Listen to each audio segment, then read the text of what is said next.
Students, today we are going to discuss about various tests that we can perform to distinguish between alcohol and phenol.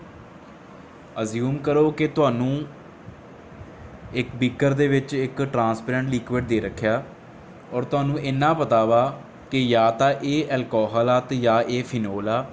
How you can distinguish between whether it is alcohol ਔਰ it is ਫਿਨੋਲ. ਤੁਸੀਂ ਇਹ decide ਕਿੱਦਾਂ ਕਰੋਗੇ ਕਿ given compound alcohol ਆ ਜਾਂ ਫਿਨੋਲ ਆ, ਜਾਂ ਦੋ ਅਲੱਗ-ਅਲੱਗ ਬੀਕਰਸ ਦੇ ਵਿੱਚ ਦੋ ਕੰਪਾਊਂਡ ਦਿੱਤੇ ਆ, ਦੋ ਲਿਕੁਇਡਸ, ਔਰ ਕਹਤਾ ਇੱਕ ਐਲਕੋਹਲ ਆ ਇੱਕ ਫਿਨੋਲ ਆ, ਕਿੱਦਾਂ ਚੈੱਕ ਕਰੋਗੇ. ਤੋ ਜਿਹੜੇ ਆਪਾਂ ਹੁਣ ਟੈਸਟ ਡਿਸਕਸ ਕਰਨ ਲੱਗਿਆ ਬੇਟਾ, ਇਹਨਾਂ 'ਚੋਂ ਤੁਸੀਂ ਕੋਈ ਵੀ ਟੈਸਟ ਅਪਲਾਈ ਕਰਕੇ ਚੈੱਕ ਕਰ ਸਕਦੇ ਹੋ ਕਿ ਗਿਵਨ ਜਿਹੜਾ ਲਿਕੁਇਡ ਆ ਉਹ ਐਲਕੋਹਲ ਆ ਜਾਂ ਫਿਨੋਲ ਆ. ਤੋ ਸਭ ਤੋਂ ਪਹਿਲਾ ਟੈਸਟ ਹੈ ਸਾਡੇ ਕੋਲ bromine water test. What is bromine water test? Bromine water ਕੀ ਆ? ਵਾਟਰ ਦੇ ਵਿੱਚ ਬ੍ਰੋਮੀਨ ਘੋਲੀ ਹੁੰਦੀ ਹੈ.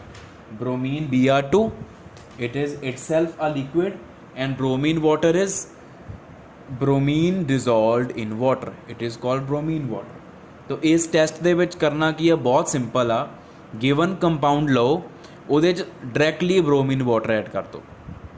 ਅਗਰ ਬ੍ਰੋਮੀਨ ਵਾਟਰ ਐਡ ਕਰਨ ਦੇ ਨਾਲ ਕੰਪਾਊਂਡ ਨੂੰ ਕੋਈ ਫਰਕ ਨਹੀਂ ਪਿਆ, ਉਹਦਾ ਕੋਈ ਕਲਰ ਚੇਂਜ ਨਹੀਂ ਹੋਇਆ, ਉਹਦੇ 'ਚ ਕੋਈ ਪ੍ਰੈਸੀਪੀਟੇਟ ਨਹੀਂ ਬਣਿਆ, ਦੈਨ ਇਟ ਇਜ਼ ਐਲਕੋਹਲ. ਅਤੇ ਜੇ ਗਿਵਨ ਕੰਪਾਊਂਡ ਦੇ ਵਿੱਚ ਬ੍ਰੋਮੀਨ ਵਾਟਰ ਐਡ ਕਰਨ ਦੇ ਨਾਲ ਉਹਦੇ 'ਚ ਵਾਈਟ ਪ੍ਰੈਸੀਪੀਟੇਟਸ ਬਣ ਗਏ ਆ, ਦੈਨ ਇਟ ਇਜ਼ ਫਿਨੋਲ. ਤਾਂ ਇਹ ਬਹੁਤ ਸਿੰਪਲ ਟੈਸਟ ਦੇ ਨਾਲ ਆਪਾਂ ਐਲਕੋਹਲ ਫਿਨੋਲ ਡਿਸਟਿੰਕਸ਼ਨ ਕਰ ਸਕਦੇ ਹਾਂ. ਅੱਛਾ, ਫਿਨੋਲ ਦੇ ਵਿੱਚ ਜਦੋਂ ਅਸੀਂ ਬ੍ਰੋਮੀਨ ਵਾਟਰ ਪਾਉਂਦੇ ਹਾਂ ਉਦੋਂ ਵਾਈਟ ਪ੍ਰੈਸੀਪੀਟੇਟਸ ਬਣਦੇ. ਦੇ ਪਿੱਛੇ ਰੀਜ਼ਨ ਕੀ ਆ? ਆਪਾਂ ਕੈਮੀਕਲ ਰਿਐਕਸ਼ਨ ਲਿਖ ਸਕਦੇ ਹਾਂ, ਕਿਉਂਕਿ ਜਿਹੜੀ ਫਿਨੋਲ ਆ ਬੇਟਾ, ਦਿਸ ਇਜ਼ ਫਿਨੋਲ. ਫਿਨੋਲ ਦੇ ਵਿੱਚ ਜਦੋਂ ਤੁਸੀਂ ਬ੍ਰੋਮੀਨ ਵਾਟਰ ਐਡ ਕਰਦੇ ਹੋ Br2 ਐਕੁਅਸ, ਕਿਉਂਕਿ ਆਪਾਂ ਬ੍ਰੋਮੀਨ ਵਾਟਰ ਐਕਸੈਸ ਦੇ ਵਿੱਚ ਪਾ ਰਹੇ ਹਾਂ, ਤਾਂ ਹੋਏਗਾ ਕਿ ਫਿਨੋਲ ਦੀਆਂ ਜਿਹੜੀਆਂ ਆਰਥੋ ਐਂਡ ਪੈਰਾ ਪੋਜੀਸ਼ਨਸ ਆ, ਤਿੰਨਾਂ 'ਤੇ ਬ੍ਰੋਮੀਨ ਲੱਗ ਜਾਂਦਾ ਵਾ. It is electrophilic substitution reaction, ਠੀਕ ਹੈ, ਨਾਲ -3 HBr. ਤੋ ਇੱਥੇ ਸਾਨੂੰ 3 ਬ੍ਰੋਮੀਨ ਮੋਲੀਕਿਊਲ ਸਾਡੇ ਯੂਜ਼ ਹੁੰਦੇ ਆ. ਆਪਾਂ ਤਾਂ ਐਕਸੈਸ 'ਚ ਪਾਇਆ, ਜਿੰਨੇ ਯੂਜ਼ ਕਰਨੇ ਆ ਫਿਨੋਲ ਨੇ ਕਰ ਲਵੇ, ਕੋਈ ਬੰਦਸ਼ ਨਹੀਂ ਉਹਦੇ 'ਤੇ. ਔਰ ਜਿਹੜਾ ਇਹ ਕੰਪਾਊਂਡ ਬਣਿਆ ਵਾ 2,4,6 tribromophenol, it is white in colour. ਇਹਦਾ ਕਲਰ ਵਾਈਟ ਹੁੰਦਾ. ਤੋ ਬੀਕਰ ਦੇ ਵਿੱਚ ਤੁਹਾਡੇ ਕੋਲ ਕੀ ਆ? ਫਿਨੋਲ ਆ. ਤੁਸੀਂ ਉਸ ਬੀਕਰ ਫਿਨੋਲ ਦੇ ਵਿੱਚ ਬ੍ਰੋਮੀਨ ਵਾਟਰ ਪਾਇਆ, ਫਿਨੋਲ ਕਾਹਦੇ 'ਚ ਕਨਵਰਟ ਹੋ ਗਈ? 2,4,6 ਟਰਾਈਬ੍ਰੋਮੋਫਿਨੋਲ, ਜਿਹੜੀ ਕਿ ਵਾਈਟ ਕਲਰ ਦੀ ਆ. ਇਸ ਕਰਕੇ ਅਸੀਂ ਕਹਿ ਦਿੰਦੇ ਹਾਂ ਕਿ ਉਸ ਬੀਕਰ ਦੇ ਵਿੱਚ ਫਿਰ ਵਾਈਟ ਕਲਰ ਦਾ ਸਬਸਟਾਂਸ ਬਣ ਜਾਂਦਾ, ਉਹ ਹੁੰਦਾ 2,4,6 ਟਰਾਈਬ੍ਰੋਮੋਫਿਨੋਲ. ਇਹ ਕੈਮੀਕਲ ਰਿਐਕਸ਼ਨ ਆ ਇਸ ਟੈਸਟ ਦੇ ਪਿੱਛੇ, ਠੀਕ ਹੈ. ਨੈਕਸਟ ਟੈਸਟ ਹੈ ਸਾਡੇ ਕੋਲ ਫੈਰਿਕ ਕਲੋਰਾਈਡ ਟੈਸਟ.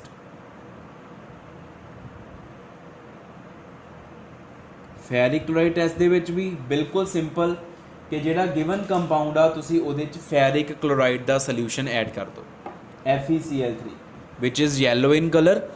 ਤੋ ਇਸ FeCl3 ਦੇ ਯੈਲੋ ਸੋਲਿਊਸ਼ਨ ਨੂੰ ਤੁਸੀਂ ਗਿਵਨ ਕੰਪਾਊਂਡ ਦੇ ਵਿੱਚ ਐਡ ਕਰਤਾ. ਅਗਰ ਗਿਵਨ ਕੰਪਾਊਂਡ ਦਾ ਕਲਰ ਯੈਲੋ ਹੀ ਹੁੰਦਾ ਵਾ, ਸਿੰਪਲ, ਕਿਉਂਕਿ ਟਰਾਂਸਪੇਰੈਂਟ ਦੇ ਵਿੱਚ ਯੈਲੋ ਪਾਉਂਗੇ ਤਾਂ ਟਰਾਂਸਪੇਰੈਂਟ ਨੇ ਯੈਲੋ ਤਾਂ ਹੋਣਾ ਹੀ ਹੋਣਾ, ਤਾਂ ਉਹ ਐਲਕੋਹਲ ਆ. ਅਤੇ ਅਗਰ ਗਿਵਨ ਕੰਪਾਊਂਡ ਦੇ ਵਿੱਚ FeCl3 ਪਾਉਣ ਦੇ ਨਾਲ ਤੁਹਾਡੇ ਗਿਵਨ ਕੰਪਾਊਂਡ ਦਾ ਕਲਰ ਵਾਇਲਟ ਹੋ ਜਾਂਦਾ ਆ, ਜਾਮਨੀ ਰੰਗ, ਤਾਂ ਫਿਰ ਉਹ ਫਿਨੋਲ ਹੋਏਗੀ. ਤੋ ਫਿਨੋਲ ਦੇ ਵਿੱਚ ਜਦੋਂ FeCl3 ਪੈਂਦਾ ਵਾ ਬੇਟਾ, ਜਿਹੜਾ ਕੰਪਾਊਂਡ ਬਣਦਾ ਨਾ, ਉਹਦਾ ਕਲਰ ਜਾਮਨੀ ਹੁੰਦਾ. ਉਹ ਕੰਪਾਊਂਡ ਕਿਹੜਾ ਹੁੰਦਾ? This is ਫਿਨੋਲ.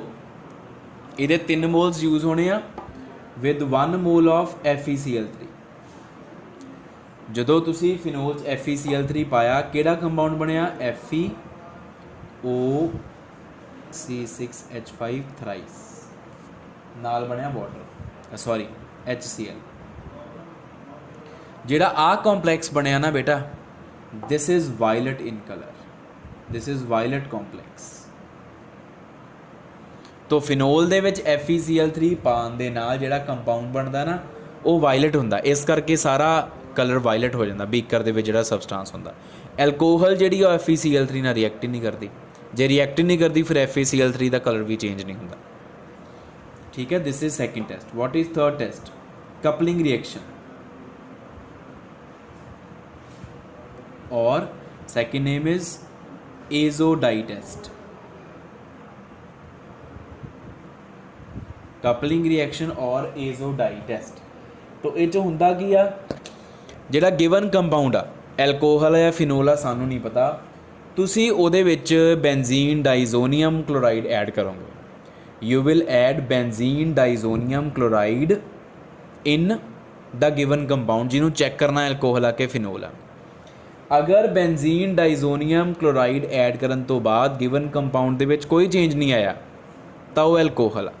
ਤੇ ਜੇ ਬੈਂਜ਼ੀਨ ਡਾਈਜ਼ੋਨੀਅਮ ਕਲੋਰਾਈਡ ਐਡ ਕਰਨ ਤੋਂ ਬਾਅਦ ਗਿਵਨ ਕੰਪਾਊਂਡ ਔਰੇਂਜ ਕਲਰ ਦਾ ਹੋ ਗਿਆ ਤਾਂ ਫਿਰ ਅਸੀਂ ਬੋਲਦੇ ਹਾਂ ਕਿ ਉਹ ਫਿਨੋਲ ਆ. ਤੋ ਫਿਨੋਲ ਜਿਹੜਾ ਆ ਉਹ ਬੈਂਜ਼ੀਨ ਡਾਈਜ਼ੋਨੀਅਮ ਕਲੋਰਾਈਡ ਦੇ ਨਾਲ ਰਿਐਕਟ ਕਰਕੇ ਇੱਕ ਡਾਈ ਬਣਾਉਂਦਾ ਆ. ਉਹ ਡਾਈ ਔਰੇਂਜ ਕਲਰ ਦੀ ਹੁੰਦੀ ਆ ਤੇ ਉਹਨੂੰ ਅਸੀਂ ਏਜ਼ੋ ਡਾਈ ਬੋਲਦੇ ਹਾਂ. ਤੋ ਰਿਐਕਸ਼ਨ ਕੀ ਆ?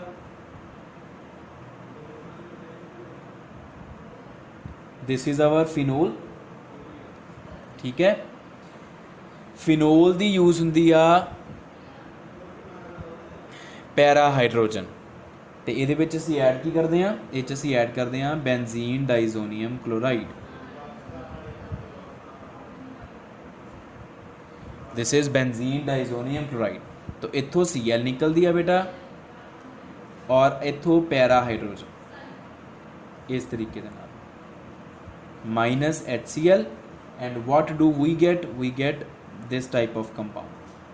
आ जिहड़ा N2 है इहनूं खोल के लिखते हैं आपां N डबल बॉन्ड N ते आ फिनोल दी पैरा कार्बन नाल बॉन्ड कर गए इस तरीके के नाल. आ फिनोल आ उहदी para carbon benzene diazonium chloride दे नाइट्रोजन नाल कंबाइन कर गई. देखो दिस इज ऑरेंज एजोडाई. तो फिनोल जिहड़ी आ बेंजीन डाइजोनियम क्लोराइड नाल रिएक्ट करके ऑरेंज कलर की डाई बनाती है. ठीक है, उत्थों फिनोल की प्रेजेंस असी कन्फर्म कर सकते हैं. एल्कोहल जिहड़ी आ इहदे नाल रिएक्ट ही नहीं करती बेंजीन डाइजोनियम क्लोराइड के नाल. ते लास्ट टेस्ट जिहड़ा साडे कोल बेटा हैगा वा that is लिबरमैन्स test.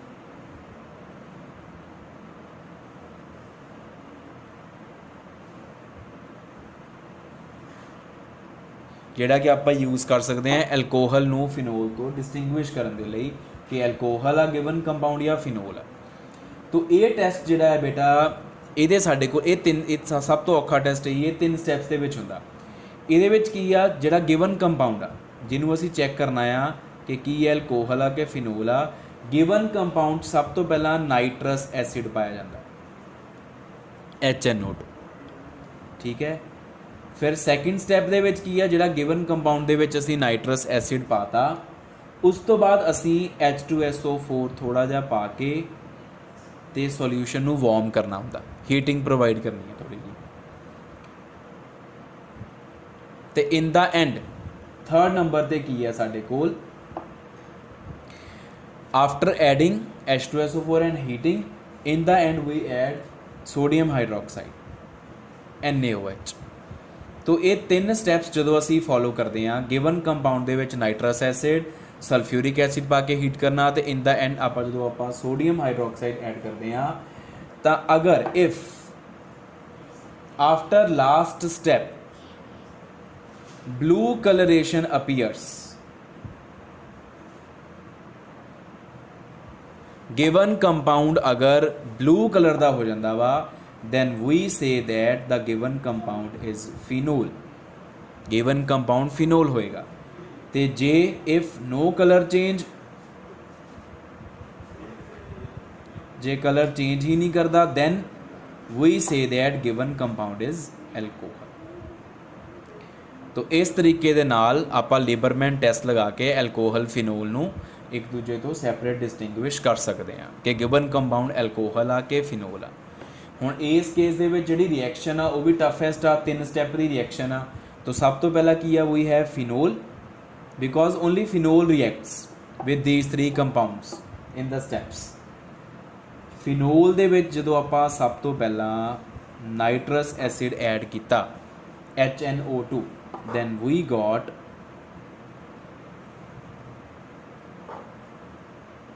Para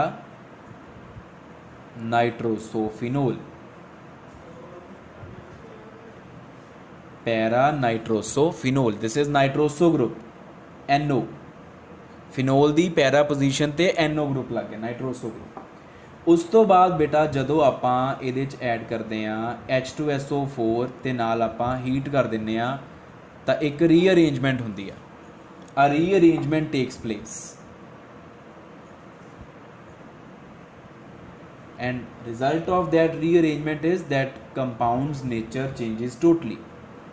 There is rearrangement which involves migration of hydrogen from OH group to NO group. There is migration of hydrogen from OH group to NO group. ਉਹਦੇ ਨਾਲ bonds ਦੀ ਜਿਹੜੀ position ਆ ਉਹ ਵੀ change ਹੋ ਜਾਂਦੀ ਹੈ, ਇੱਥੇ ਵੀ double bond ਆਏਗਾ। ਐਂਡ ਜਿਹੜਾ ਰੀਅਰੇਂਜਮੈਂਟ ਤੋਂ ਬਾਅਦ ਕੰਪਾਊਂਡ ਆਇਆ ਵਾ NaOH ਪਾਉਣ ਤੋਂ ਪਹਿਲਾਂ, ਤੀਸਰਾ ਸਟੈਪ ਕਰਵਾਉਣ ਤੋਂ ਪਹਿਲਾਂ ਆਪਣੇ ਆਪ this compound reacts with another molecule of phenol. Phenol ਦੀ ਪੈਰਾ ਹਾਈਡਰੋਜਨ ਯੂਜ਼ ਹੁੰਦੀ ਹੈ, ਇੱਥੋਂ OH ਨਿਕਲਦਾ ਔਰ ਇੱਥੋਂ ਪੈਰਾ ਹਾਈਡਰੋਜਨ ਫਿਨੋਲ ਦੀ -H2O ਆਪਣੇ ਆਪ ਰਿਐਕਟ ਕਰ ਜਾਂਦਾ ਇਹ, ਭਾਵੇਂ ਅਸੀਂ ਮੋਲੀਕਿਊਲ ਪ੍ਰੋਵਾਈਡ ਕਰੀਏ ਨਾ ਕਰੀਏ, and we get this type of species.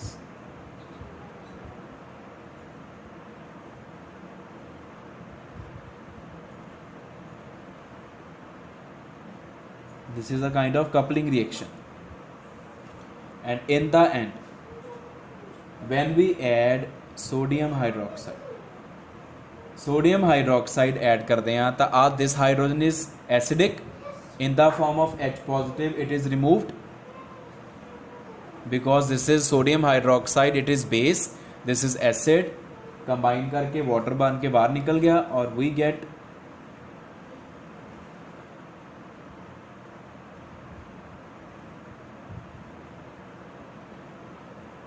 here we get ONA, salt बन गया, and this salt is blue in color.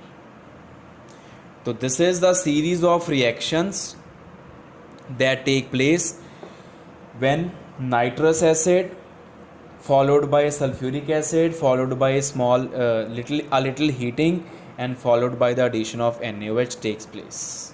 A reaction ਹੁੰਦੀ ਆ, and in the end blue colored substance is formed which confirms the given compound is phenol because alcohol does not react with all these three compounds. ठीक है, alcohol ਦੀ कोई reaction नहीं होती। तो these are the tests which we can employ to check whether the given compound is alcohol or it is phenol. That's it. Thank you.